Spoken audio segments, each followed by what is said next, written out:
আসসালামু আলাইকুম।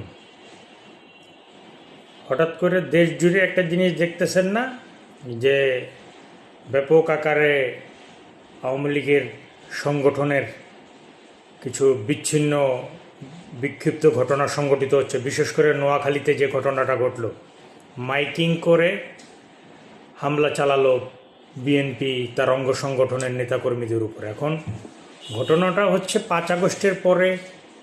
এটার জন্য দায়ী আমি বলবো যে জুলাই গণ অভ্যুত্থানের সাথে যারা কেন্দ্রীয় মুখ্য ভূমিকা পালন করেছে তারা, they have to selected a wrong person because of সঠিক মানুষ চুজ করে যদি তারা ইন্টারিম গভর্নমেন্ট তারা তৈরি করত, তাহলে এই ধরনের ঘটনাটা ঘটতো না। আপনি ফ্যাসিজম, সন্ত্রাস, এক্সটর্শন, কিডন্যাপিং এগুলোর সাথে যখন আওয়ামী লীগ জড়িত এই অ্যালিগেশনগুলো আসলো এবং এগুলো প্রমাণিত হলো, তখন উচিত ছিল যে থানা পর্যায়ে, ওয়ার্ড পর্যায়ে আওয়ামী লীগের নেতৃত্ব স্থানীয় যারা ছিল তাদেরকে গ্রেফতার করা।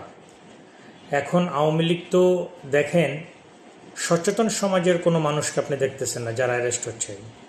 যারা অ্যারেস্ট হচ্ছে এরা ম্যাক্সিমামই হচ্ছে ছিন্নমূল কিশোর যুবক, অর্থাৎ কিশোররা নেশায় বুঁদ হয়ে আছে। কিছু টাকার বিনিময়ে এলাকার নেতারা সংগঠিত করতেছে যে এই আয় মিনিট খানেকের একটা মিছিল দিমু, 500 টাকা 1000 টাকা লয়ে যাইস। কাউরে আবার এই টোপ ফেলতেছে যে কমিটিতে তোমার নাম আসবে। তার একটা উৎকৃষ্ট উদাহরণ দেখলেন, ওই যে নিউ ইয়র্কে আমেরিকাতে থাকে একটা ছেলে, স্বপ্নীল না কি নাম তার, স্বপ্নীল খান, বহুত গালাগালি করছে জুলাই আগস্টের যারা সম্মুখভাগে ছিল তাদেরকে নিয়ে অনেক গালাগালি করছে, জামাত বিএনপি নিয়ে অনেক গালাগালি করছে। এখন বিএনপির এই ধরনের অবস্থা কখনোই হতো না তারা যদি জুলাই আগস্টের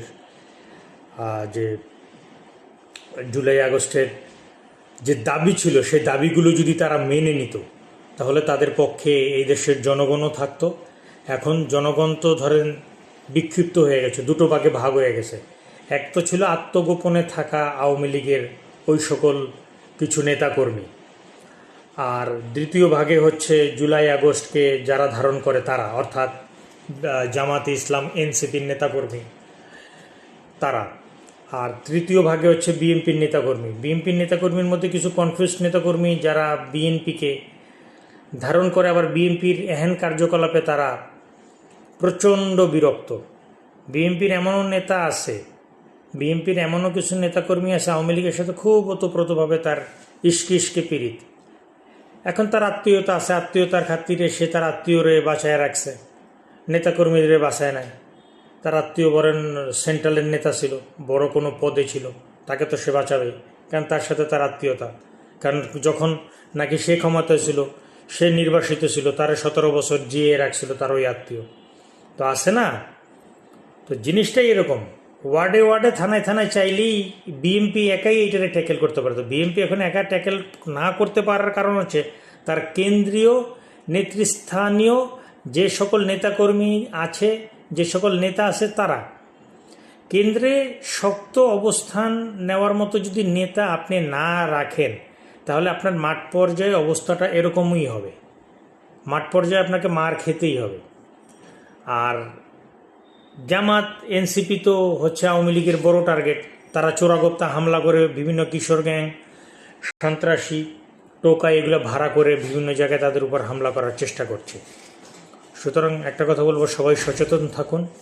যার যার জায়গা থেকে জুলাই আগস্টকে, এই গণ অভ্যুত্থানকে যারা ধারণ করেন তারা অবশ্যই এক থাকবেন।